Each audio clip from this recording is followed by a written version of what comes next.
Presentamos En Tres Puntos. Flavio Gutiérrez. Ustedes y nuestros invitados analizarán el acontecer nacional e internacional, hechos e ideas que ocupan la atención de la sociedad. Un aporte al debate en busca de soluciones a los asuntos nacionales e internacionales actualizados. En Tres Puntos. Muy buenas noches a todos nuestros amigos televidentes que siempre siguen nuestro programa En Tres Puntos, tanto aquí en nuestro país como también en el exterior, donde nos dan su reporte de todo lo que se debe a la actividad de nuestro programa, nuestros comentarios, así como nuestros invitados especiales.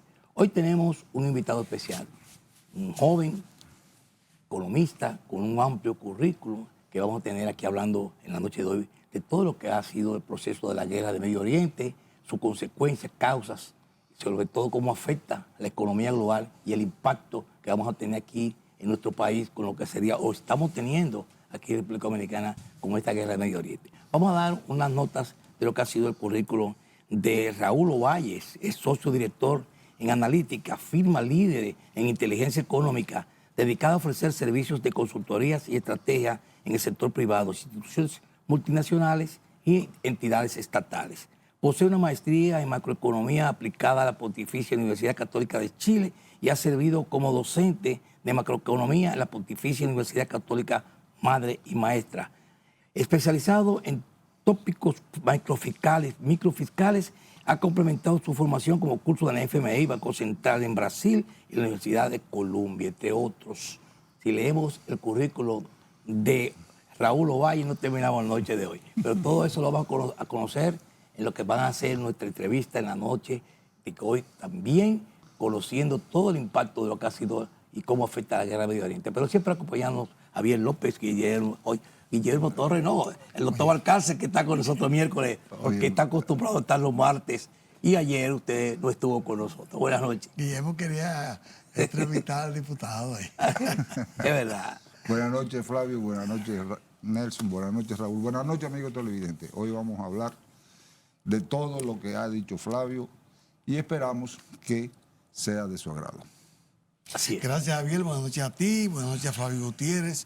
Buenas noches al país, que noche tras noche y de manera tan especial a esta hora de la noche, pues nos permite entrar a sus hogares llevándoles informaciones creíbles, informaciones concretas. Hoy tenemos una autoridad, Flavia, de la economía.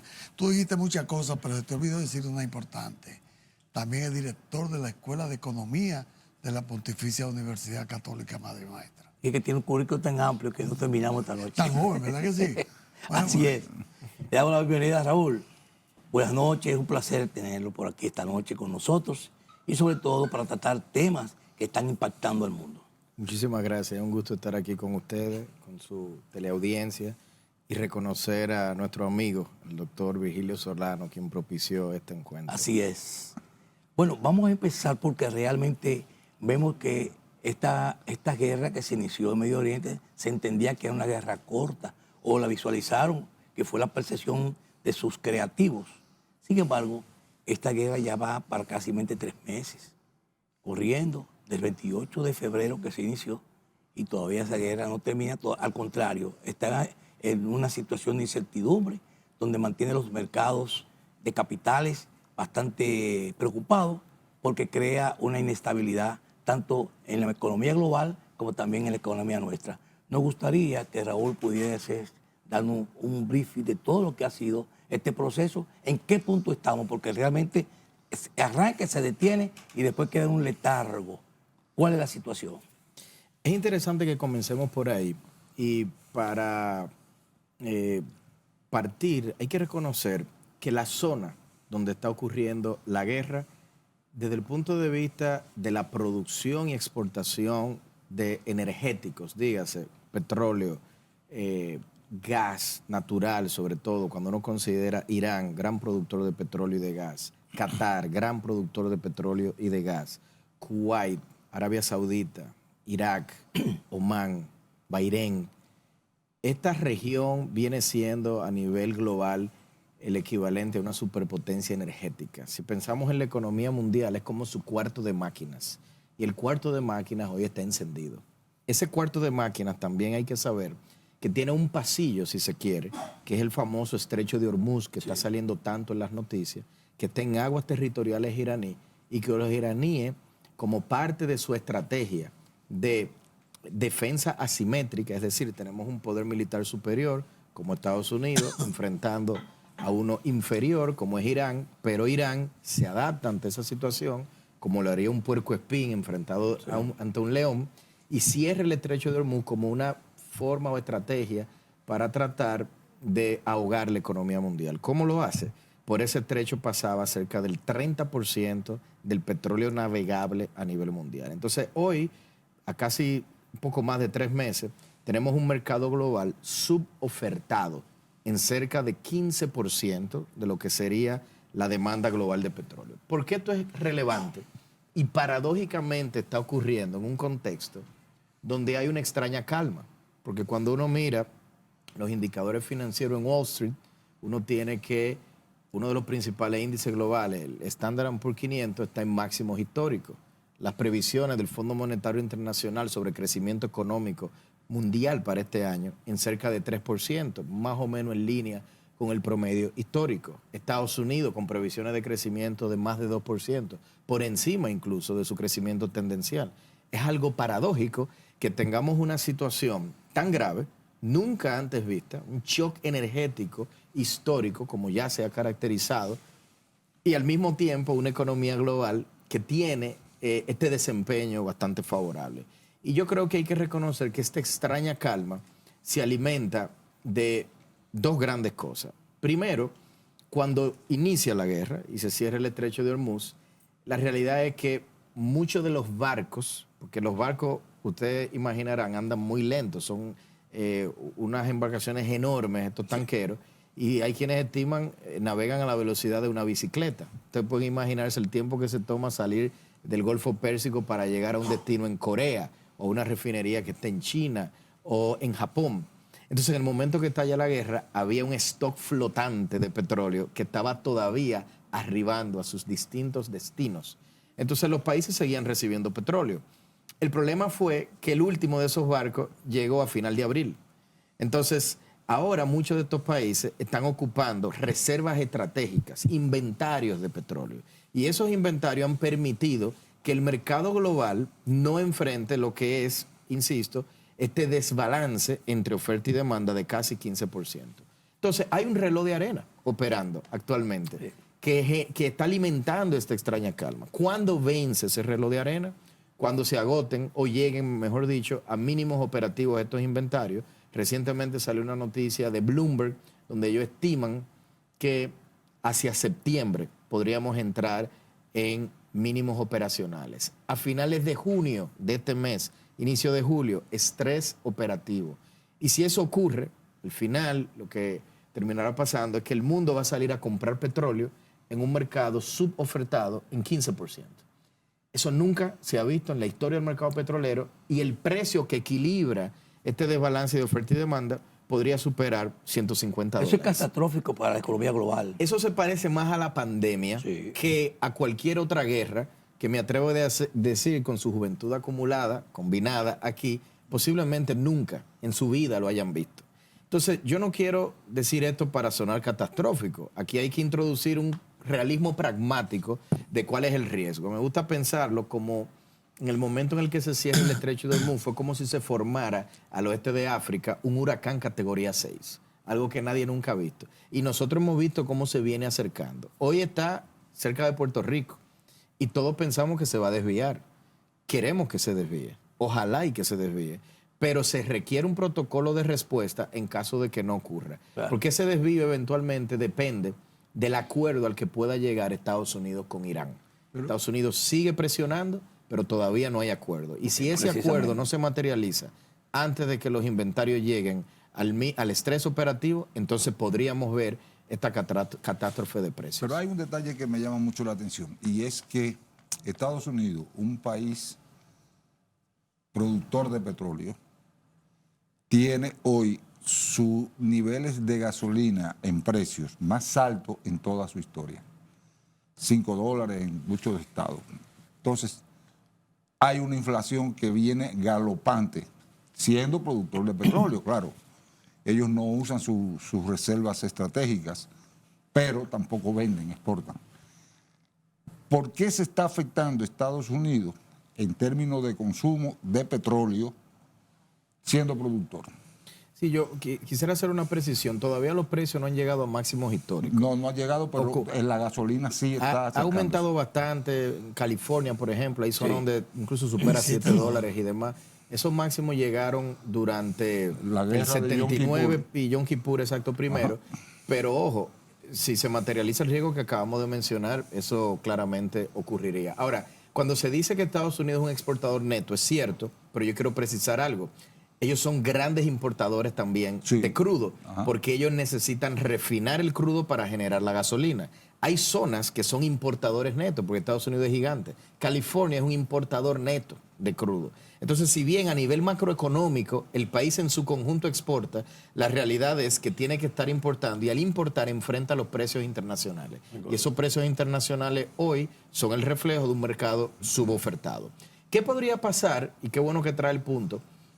Si se materializa el riesgo del huracán categoría 6, que Estados Unidos, que hoy exporta, de hecho nosotros importamos petróleo que viene de Estados Unidos, también gas natural, ellos son grandes exportadores de gas natural, pues ellos podrían verse en la necesidad de restringir el mercado global con ellos no exportando hacia afuera, para mantener sus reservas estratégicas y su producción contenida para su propio país y con eso ayudar a que los precios no crezcan demasiado. Pero si eso ocurre, claramente el precio internacional se vería entonces más afectado. Así es. Vamos a irnos a nuestra primera pausa comercial para seguir desarrollando estos interesantes temas, porque realmente ya reviste un interés para poder analizarlo de esta forma que estamos haciéndolo. Vamos a la primera pausa y regresamos. Yo lo voy a hacer.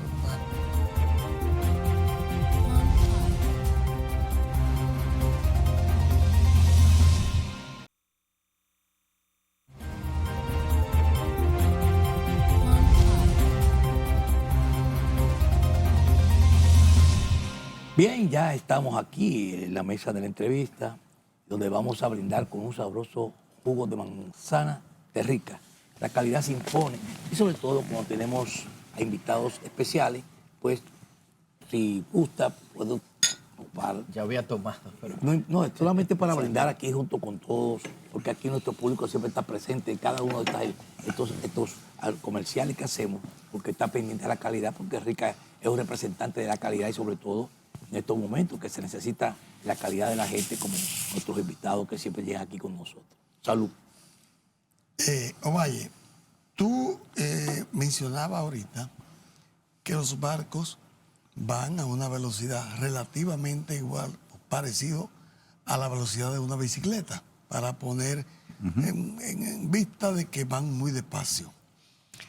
Esos barcos que para septiembre se espera que lleguen a su destino, entonces a partir de ahora los barcos que empiecen a salir y que pasen por el estrecho, que van a venir llegando muy tardío, entonces podríamos imaginarnos que el costo de los derivados y del petróleo y de eso aumentará mucho más, porque todavía no hemos conocido ese huracán tipo 6. Sí, una precisión. Ya el último de los barcos llegó a finales de abril. Pues te van a salir ahora otros. Lo que pasa es que no están saliendo. Okay. Ese es el tema. Saldrían en el momento que Irán apruebe reaperturar el estrecho, lo que implica un acuerdo, o lo que se ha llamado últimamente un memorándum de entendimiento, porque recordemos que la razón por la que estamos en este problema es por una serie de conflictos entre Irán, Estados Unidos, también Israel, que preceden todo esto vinculado al enriquecimiento de uranio de Irán como un objetivo de política de los iraníes que va en contra de los intereses nacionales y objetivos de Israel y Estados Unidos, y es el motivo del conflicto. Entonces, Irán ha cerrado el estrecho con el objetivo de que puedan llegar a una negociación sobre estos temas y presionar económicamente para llevar a la mesa de negociación a estos países. Hasta que no se firme un acuerdo, probablemente el estrecho va a permanecer cerrado. A mí me gustaría, ahí, en ese punto, ver La resistencia que puede tener Irán en términos económicos en aguantar un tiempo más también sin recibir los ingresos, porque tiene cuentas congeladas en este momento, no está recibiendo ingresos por las ventas del petróleo. Entonces, su economía está muy en baja. ¿Cómo se va a sostener para cubrir realmente sus compromisos que tiene Irán? Porque ya se está sintiendo. ¿Hasta qué tiempo puede esperar Irán? Porque eso es lo que está haciendo Trump.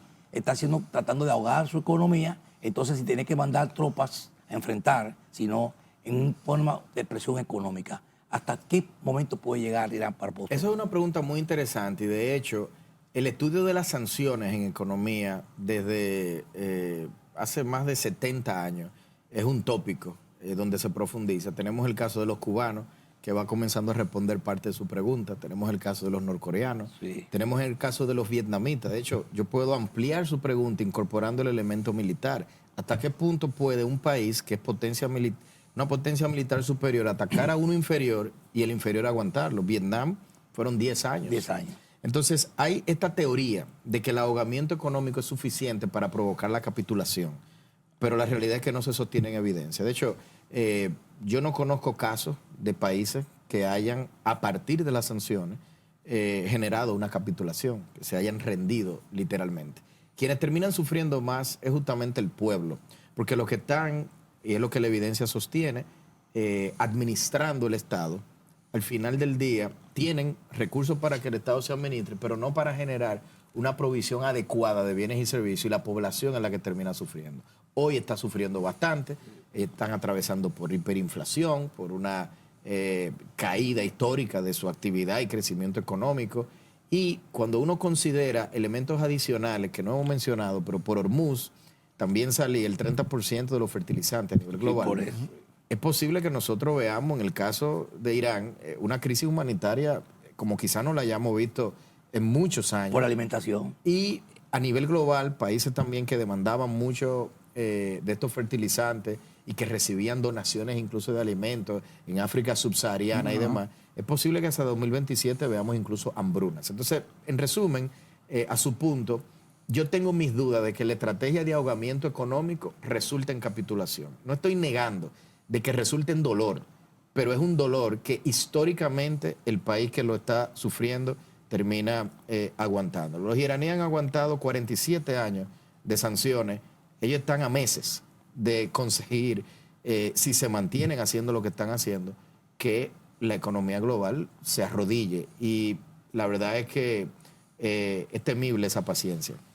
Ahora, hay un detalle que me llama mucho la atención, y más que lo que me llama la atención es viendo todos los escenarios que después de la guerra. Primero, se habla del enriquecimiento de uranio entre Israel e Irán, pero el Programa Mundial de la Energía Atómica ha supervisado toda la fabricación del uranio enriquecido que ha tenido atómica. Sin embargo, Israel nunca se supervisó ni nunca se reconoció. Es miembro de pleno derecho de la Organización Atómica Mundial, Irán. Su programa es para fines humanitarios. Hay decretos que en musulmanes tienen otra forma de decir los decretos, que prohíbe el uso del uranio enriquecido para bombas o para fabricación militar. O sea, si todo el mundo occidental ha supervisado el programa nuclear de Irán, ¿por qué insiste Occidente sobre que Irán va hacia una bomba nuclear cuando no es real, de acuerdo a la Organización Mundial de Energía Atómica? Sí, es un gran punto ese. Yo quisiera matizar la perspectiva iraní y la perspectiva israelí-estadounidense. Voy a partir con la iraní, en línea con lo que menciona. El edicto religioso se llama fatwa en la cultura musulmana, y el ayatollah Khamenei, que fue el que Eliminado. pereció durante el ataque del 28 de febrero, había emitido un fatwa sobre la prohibición de crear bombas nucleares dentro de Irán. En adición a todo esto, en el momento en el que se dan los ataques del año pasado, porque recordemos que esto es un tema que no viene de ahora y se atacó en julio del año pasado en una operación donde el objetivo fueron centrales nucleares. En el mismo momento que eso ocurrió, Irán cierra la posibilidad de que los inspectores de la Agencia Atómica de Energía ingresen. En su momento, Estados Unidos dijo, destruimos el programa nuclear. Pero la realidad es que perdieron visibilidad porque no podían ir a verificar. Los iraníes no lo permitieron. Y eso pudo también haber llevado a un temor entonces de que, bueno, y si no se destruyó de verdad, tenemos que ir a visualizar si esto ocurrió. Entonces, desde la perspectiva iraní, ellos siempre han querido la energía nuclear simplemente no para una bomba, sino por un tema de soberanía energética. Desde la perspectiva israelí, Irán representa una amenaza existencial. De hecho, Irán ha sido público cuando ha dicho que desea destruir el Estado, el Estado israelí. Han sido públicos en el equivalente a su parlamento y los israelíes visualizan esto. De hecho, Netanyahu y los distintos líderes israelíes tienen más de 25 años diciendo que los iraníes están próximos ya a fabricar una bomba nuclear. Y por supuesto, Estados Unidos ha sido un defensor explícito de los israelíes durante todo este tiempo. Debo decir, a su punto sobre si Israel tiene o no bomba nuclear, que en realidad no se sabe. Y cuando digo que no se sabe, es que ellos mantienen una postura que se llama ambigüedad estratégica, donde ellos no lo niegan, pero no lo afirman.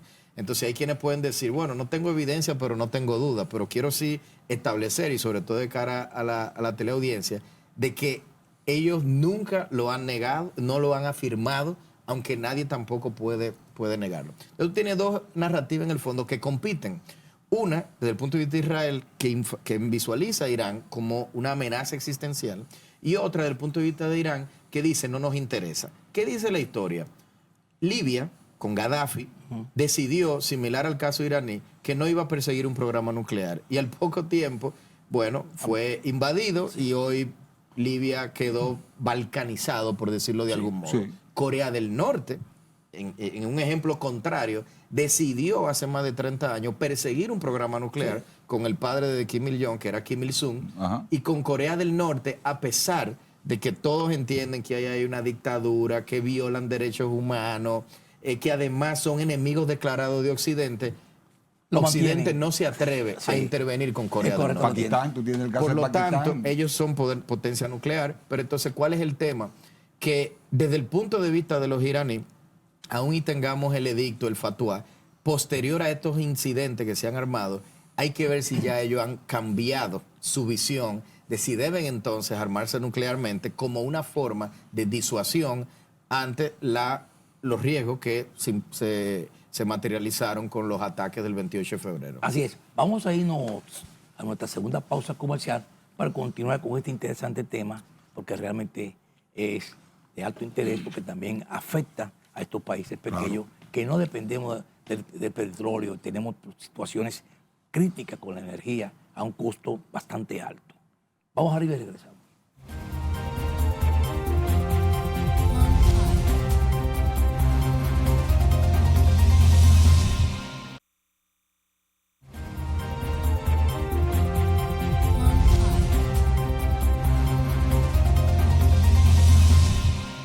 Bien, ya de regreso y siguiendo hablando de un tema que realmente es donde queremos caer, ¿qué impacta, cómo impacta a la República Dominicana toda esta situación de guerra? Que estamos tan lejos, pero estamos tan cerca también a una crisis económica que ya estamos sufriendo de todos modos, porque tenemos un costo energético por encima por los financiamientos que se han dado a través del Estado para poder subsidiar productos como el combustible, sobre todo, y además poder también que esos recursos que se pueden destinar para otros rubros y renglones del país en términos de obras públicas se están destinando a pago de energía, que lo que se está es quemando petróleo a un costo muy alto. y la población, naturalmente, va a sentir estos efectos. Entonces me gustaría escuchar a Raúl qué impacto va a tener República Dominicana con todo nuestro presupuesto. El petróleo está a 65, fue que se presupuestó en su momento. Sin embargo, estamos pagando una factura petrolera por encima de esos niveles de 80, 90, 110. el precio del barril. Ese impacto, hasta dónde también nosotros somos sostenibles para ocupar en un tiempo de guerra que tiene el Medio Oriente, y nosotros sostener la sostenibilidad económica, ¿cómo la podríamos mantener? Sabe que mencionaba que están lejos y es real, están a 12.000 kilómetros de distancia, pero nos une la economía, justamente. Quizás hay que partir con el hecho de que República Dominicana es un importador neto de hidrocarburos. Nosotros no producimos energía, o mejor dicho, la que producimos, nuestra materia energética, todos los insumos tenemos que importarlos. Entonces ya por ahí, cualquier incremento en los precios globales hace que para la misma cantidad de barriles que importamos, ahora estamos pagando más. Pagábamos $65, ahora estamos pagando $100. Ahora bien, República Dominicana había adoptado una política de congelamiento de los precios de los combustibles durante los últimos 2 años. Esto quiere decir que cuando íbamos a la bomba de gasolina, básicamente los precios semana a semana estaban prácticamente fijos. Eso viene, por cierto, de un cambio donde recordamos años atrás, cuando todos los viernes, desde el Ministerio de Industria y Comercio, se decidía cuánto iban a ser los precios, y hemos retornado a eso. ¿Por qué es importante partir por ahí? Porque en el presupuesto nacional, para mantener esa política de congelamiento, se había presupuestado, como bien mencionabas, con $65, que 12.000 millones de pesos anuales eran suficientes para que el gobierno durante todo un año no tuviera que tocar los precios del petróleo, a razón de un subsidio semanal de 130 millones de pesos. Hoy en día, ese subsidio semanal, producto del incremento de los precios del petróleo, que pasaron de $65 a $100, ronda 1.700 millones de pesos, más de 10 veces. Semanal. De hecho, en los primeros 3 meses, los 12.000 millones que mencioné antes, que era el presupuesto de todo el año, ya se han agotado. Entonces, ahí tenemos un primer impacto desde el punto de vista de las finanzas públicas, y todavía no he tocado el más importante de las finanzas públicas, que es el subsidio eléctrico. Sí. Porque si la matriz energética tiene un componente, que hay que decirlo, es hoy mucho menor que lo que era hace 20 años de petróleo. De hecho, hoy nosotros tenemos más renovable que petróleo y derivado. El problema es que el petróleo y derivado es el que te consume más divisas. Entonces, más allá de que hemos tenido cambios importantes y positivos en la evolución de la materia energética, no es que estamos inmunes a estas situaciones internacionales. Entonces, vamos a tener impacto producto del encarecimiento de estos commodities energéticos en la finanza pública. Pero aquí yo quiero aprovechar y volver a retomar este concepto de una extraña calma. Porque cuando uno mira el crecimiento de la economía publicado por el Banco Central en los primeros 4 meses del año, Sí, correcto. la economía creció en promedio 4%. 4%.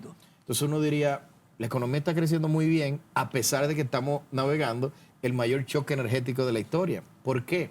Bueno, es que esta política de subsidio está haciendo que los precios globales han aumentado cerca de 45% desde que inició la guerra, pero en Dominicana apenas han aumentado un 10%. Es como si para la macroeconomía dominicana el precio global del petróleo estuviera en $72 en lugar de los 100 donde está hoy. Y eso que no estamos hablando del riesgo de que pueda aumentar en caso de que el conflicto no se resuelva, insisto, antes de que se hayan agotado los inventarios globales. Entonces, para ir resumiendo, ¿cuáles son algunos de los efectos que puede tener esto en Dominicana? Somos importadores netos de petróleo, y en la medida que se extiende el conflicto o que los precios aumenten más, va a colocar una presión importante en las finanzas públicas que puede aumentar el déficit fiscal, eventualmente aumentar el endeudamiento. Eventualmente esto puede llevar a que el gobierno tenga que adaptarse, ajustar las políticas de congelamiento de precios y transferir más aumentos de precio en la estación de gasolina. Eso llevaría a una desaceleración de la actividad económica porque los hogares consumen menos, se encarece la producción para las empresas y eso eventualmente puede reducir el PIB. Hay además efectos de segunda vuelta que se mencionan poco. Por ejemplo, cerca del 40% de todos los insumos del ecosistema inmobiliario de República Dominicana vienen del sudeste asiático. Y el sudeste asiático, a su vez, es la región del mundo que más dependía de petróleo que venía de Hormuz. Entonces hoy, en Vietnam, de donde viene la palanquilla con la que se hace la varilla, Sí. en India, de donde viene la cerámica, en China, donde vienen un sinnúmero de componentes eléctricos, tienen unos incrementos de precios brutales y allá hay inflación de esos componentes. Entonces, los importadores dominicanos ahora van a tener que comprar bienes más caros. No solo eso, en Hormuz hay más de 1.000 barcos de todo tipo atrapados. Eso ha reducido la oferta global de barcos y por lo tanto el transporte marítimo de carga, entonces ha visto un incremento de precio, está al doble ahora mismo de encarecido. Entonces, ¿qué vamos a tener? Barcos que van a llegar con bienes más caros, transportar el barco va a ser más caro y el barco va a llegar más tarde. Por eso los fletes se han disparado, precisamente. Hay un punto importante ahí, porque hemos visto que inversamente proporcional la tasa de cambiaria del dólar ha bajado. Que muchos se preguntan en un momento de crisis, naturalmente para no tocar la tasa de interés, es preferible tocar la tasa cambiaria, que es lo que se está haciendo para evitar esa inflación. Sin embargo, cuando vemos el crecimiento económico, nos damos cuenta que los factores que inciden fue minería, construcción. Sin embargo, los alimentos, que fue la agricultura, es un 4% de crecimiento, que fue lo que tuvo como crecimiento. Eso indica que se está poniendo poca atención al desarrollo de lo que es la alimentación. Podría también tener una situación de crisis en la parte alimentaria, porque estamos teniendo fertilizantes caros, tenemos que tener energía cara, entonces el campo puede ser descuidado, que puede ser un punto importante. Sí, Dominicana goza de seguridad alimentaria. Y esto lo que quiere decir es que nosotros tenemos lo suficiente para producir lo que consume el dominicano promedio. Lo vivimos durante la pandemia. Ahora bien, el tema de que Hormuz impacte la oferta global de fertilizantes va a hacer que sea más caro producir. Y que la productividad de la siembra o eventualmente de la cosecha sea menor y eso eventualmente te afecta a los precios, que ya lo estamos viendo. El gobierno, dentro del paquete de medidas que ha anunciado, una de las primeras que anunció el presidente Abinader durante el discurso del 19 de marzo fue un subsidio a los fertilizantes. Entonces esto va en la dirección correcta de tratar de mitigar el impacto que eventualmente podría tener en la cadena de valor alimenticia. Pero insisto de que en la medida que este se vuelva un conflicto persistente, llega un momento en el que no alcance el subsidio para minimizar todo el daño. Y ahí insisto de que hay que prestarle mucha atención. Ovalle, el endeudamiento público en República Dominicana es preocupante. ¿Hasta dónde puede llevar eso a una situación de riesgo económico durante este año? Dominicana tiene más de 20 años con déficit fiscales constantes. De hecho, del año 2000 a la fecha, al 2026, incluyendo el presupuesto, creo que solamente en el año 2007 vimos un superávit fiscal y era porque en aquel momento, correcto, era porque en aquel momento el precio del níquel se había disparado a nivel global y la Falcon Bridge todavía estaba operando. Entonces recibimos mucho ingreso fiscal, que era algo transitorio, en fin, 25 años estamos acostumbrados a tener déficit. Eso no quiere decir que podemos durar 25 años más en esa misma situación porque ha generado un incremento de la deuda pública y la deuda en sí misma no es un problema. El potencial problema es qué está financiando esa deuda, porque uno habla mucho de la deuda, pero pensemos en nuestros hogares o los empresarios en sus empresas. Cuando uno mira nuestra propia hoja de balance, la deuda a nivel público es el pasivo. Pero ¿cuál es el activo que está financiando ese pasivo? Si el activo que está financiando, como ocurrió durante tantos años, era inversión pública, es decir, me endeudo, pero financio la carretera, financio el acueducto. Entonces yo lo que estoy haciendo es que estoy aumentando la capacidad productiva del país y eso en sí mismo puede terminar pagando la deuda en el tiempo. Y eso de hecho es parte de una buena política pública. La deuda a futuro. Por supuesto. Vamos a irnos a la pausa, perdón, Ovalle. Vamos a irnos a la pausa porque así puedes expresarte y explayarte más en este desarrollo del tema. Vamos a la pausa y regresamos.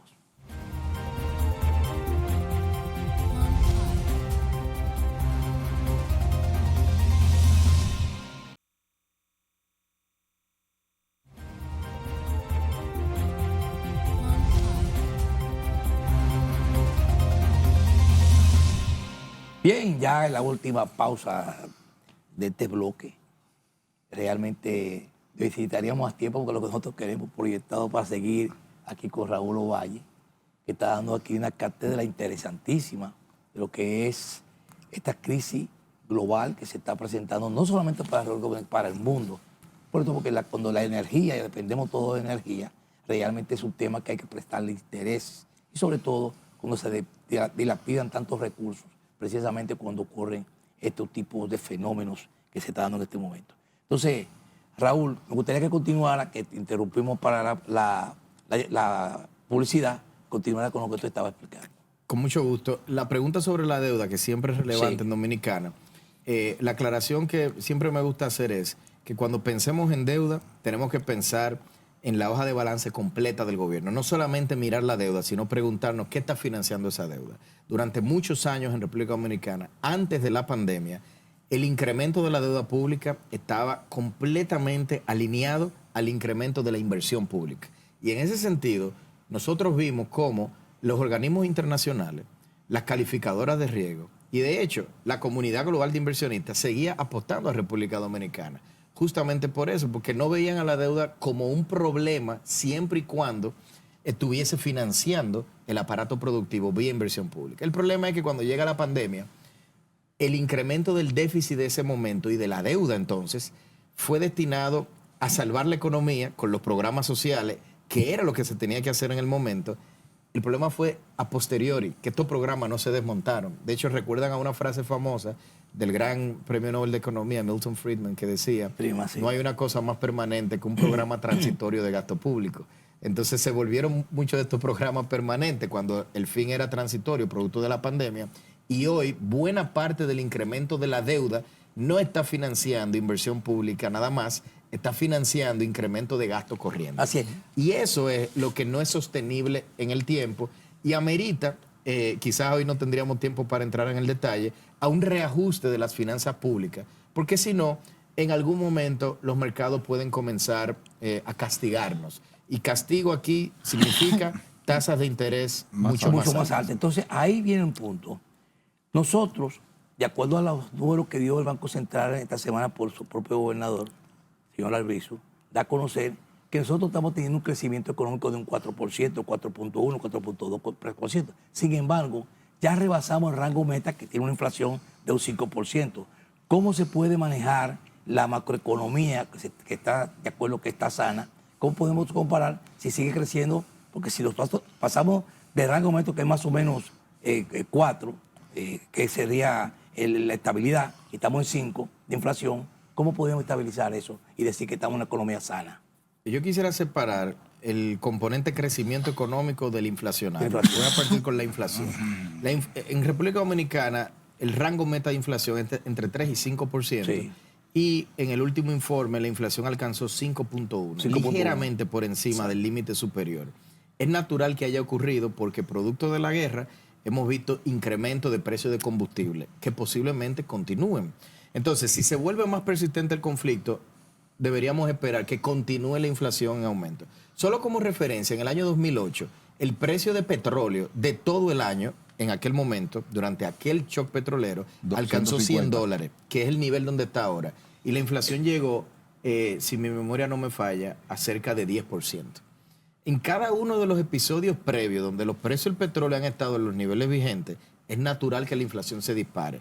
Lo importante, desde el punto de vista del Banco Central, es que los empresarios y los hogares perciban que es algo transitorio, que entiendan que efectivamente va a aumentar, que va a haber un dolor coyuntural, pero que no implica esto, que va a haber una espiral descontrolada donde vamos a tener inflación constantemente creciente, que es lo que el banquero central le llamaría contener las expectativas de inflación. En ese sentido, el trabajo comunicacional del Banco Central es clave. Yo creo que lo han hecho muy bien, están anticipando lo que viene ocurriendo. Ahora, en el frente del crecimiento económico, esto es otro mundo. Es cierto que crecimos 4 en los primeros 4 meses del año, correcto, pero en frecuencia anual estamos creciendo al 2.6%.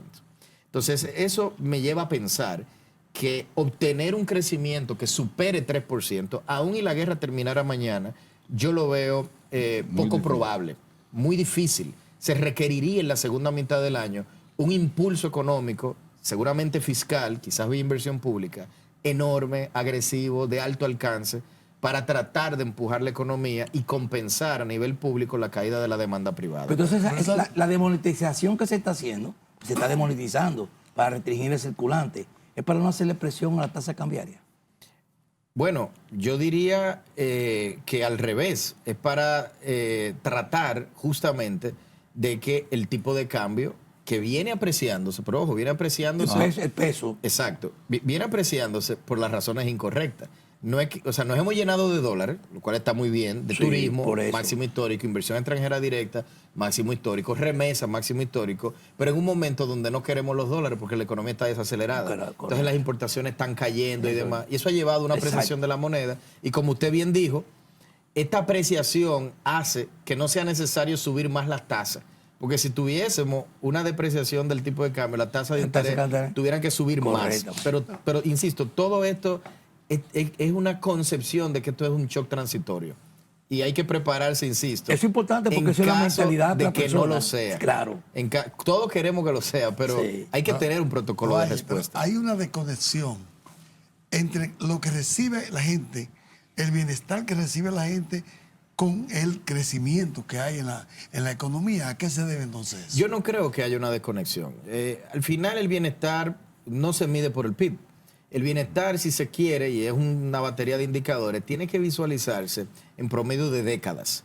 Entonces, ¿cómo está la economía dominicana, el ciudadano dominicano promedio hoy versus cómo se ve hace 10 años? Hay momentos coyunturales de desaceleración. Este es uno de ellos. Comparar bienestar o tratar de medirlo por una coyuntura podría ser desorientador.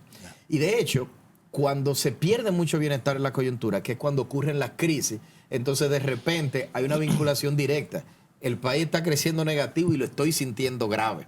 Pero insisto de que el bienestar dominicano tenemos que medirlo en Entiendo. horizontes mucho más largos que en la coyuntura vigente. Ahora. Y en la coyuntura vigente, para ser preciso, no quiero tampoco que se entienda que estoy diciendo que nos está yendo muy bien. La economía está desacelerada y viene Claro que sí. del año 2025 de una desaceleración profunda y atípica que se refleja en la salud financiera de los hogares. pero el Eso es una bienestar- realidad. Ahora, perdona, para terminar ese puntico ahí tú entras seguido ahora. El bienestar se manifiesta más en la clase más desposeída porque está viviendo de los subsidios. Sin embargo, la clase media es la que está teniendo el retén de todo el soporte de la crisis. Entonces, ¿cómo manejar eso donde ese bienestar pueda llegar a la clase media es que paga siempre los platos rotos? Que es un punto importante ahí, porque la gente de abajo está viviendo bien, porque está siendo subsidiadas, le están dando todos los subsidios para retener que no haya ningún tipo de violencia social. Entonces es un punto que hay que ver. Sin duda, yo no diría que estén viviendo bien, pero Pero más o menos. sí pienso que a través de las décadas los niveles de pobreza han caído, los accesos a ciertos Exacto. servicios públicos, temas como alfabetización. O sea, Dominicana ha visto ciertos avances, y avances que han salido, por cierto, fuera de Santo Domingo, porque antes se concentraban mucho en la capital, pero hoy uno va al Cibao, Exacto. uno va al este, y uno comienza a ver un derrame, ¿no?, de ese crecimiento y desarrollo. Siempre hay tareas pendientes, y muchas, la educación, etcétera. Pero claro, al final lo que ha dicho es el gran dilema político, de economía política de cualquier gobernante. La clase media ha crecido producto de que el país se ha venido generando algo de claro. bienestar, pero al mismo tiempo son entes políticos, actores que tienen una capacidad y una agencia para quejarse, para reclamar, que no la tienen necesariamente los desposeídos, y que además a veces los que son de alto valor patrimonial tienen otras vías para hacerlo porque tienen cierto tipo de influencia. ¿Y hasta Entonces, dónde eso se es- beneficia? hay algo que me llama mucho la atención y es que tú hablas de subsidio en los combustibles. La ley, y hay un grupo de economistas que dicen que no hay subsidios en República Dominicana, porque la ley de la formulita de Hito te habla de paridad de importación, el monto, las diferentes cargas que se le meten a los combustibles, no te habla de subsidio por ningún lado. Entonces, ¿dónde sale el subsidio que el gobierno anuncia toda la semana? O los gobiernos anuncian toda la semana. Hay subsidio, es una realidad, pero el punto que hace para mí es fundamental porque indica que hay un problema comunicacional donde la sociedad no está necesariamente clara de cómo se traduce un precio de combustible internacional al precio de la bomba. Y detrás de eso, si pensamos en un barril de petróleo que tiene 42 galones y hoy se vende a $100 internacionalmente, en pesos, más o menos esos son 140 pesos fuera. ¿Cómo llegamos de 140 pesos fuera a 300 pesos en la bomba? Hay que traerlo, eso cuesta. Hay que pagar el seguro, eso cuesta. Sí. Hay que refinarlo, eso cuesta. Luego de que está dentro, se pagan impuestos, eso cuesta y le agrega el precio. Hay que transportarlo internamente y llevarlo entonces a la bomba de gasolina. Eso también cuesta. Y además hay una política del gobierno de si decide cuánto quiere proteger al consumidor final y ahí entra el subsidio. Al que dice que no hay subsidio, si no hubiese subsidio, entonces el precio estuviera mucho mayor. Mucho más. Lo que creo que hay una oportunidad de comunicación sin duda, porque el problema es que hay que verlo en neto. Hay subsidio, es cierto, pero hay un impuesto. Entonces puede que quienes insisten con que no hay subsidio, lo que quizás quieren decir es, no, pero es que el gobierno ya está cobrando la carga impuestos. impositiva. Hay países donde no ocurre un subsidio directo y lo que hay es que se reduce el impuesto que se cobra como forma de mitigar el impacto en el precio de la estación de gasolina. Pero- Quizá aquí hay una oportunidad, insisto, comunicacional. Pero hay algo que incluso se hablaba cuando Petrocaribe, que podía Venezuela regalarnos a través de Petrocaribe todo el combustible, los petróleos, y sin embargo nosotros iba a venir carísimo igual por la cantidad de carga que lleva en el camino. Sí, y como dije, son cada uno de estos componentes de la refinería, el comercio interno, etcétera, que le agregan al Los gastos precio incidentales que están internacional. dentro del proceso. Y los Se nos quedó financiamientos. la parte fiscal, el tema fiscal que íbamos a hablar, que usted es un especialista en esto, pero yo sabía que el tiempo no nos iba a ayudar. Así que vamos a dejar las puertas abiertas para tener otra intervención, que creo que sería interesante.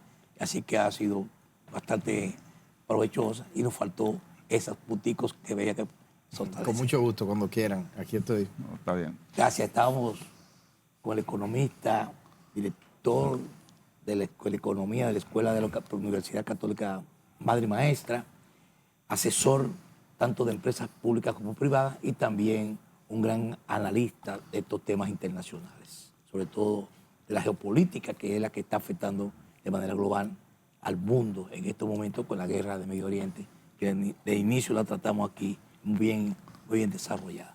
A ustedes solo resta decirles pásela bien, muy buenas noches, hasta mañana. Buenas noches. Hasta mañana.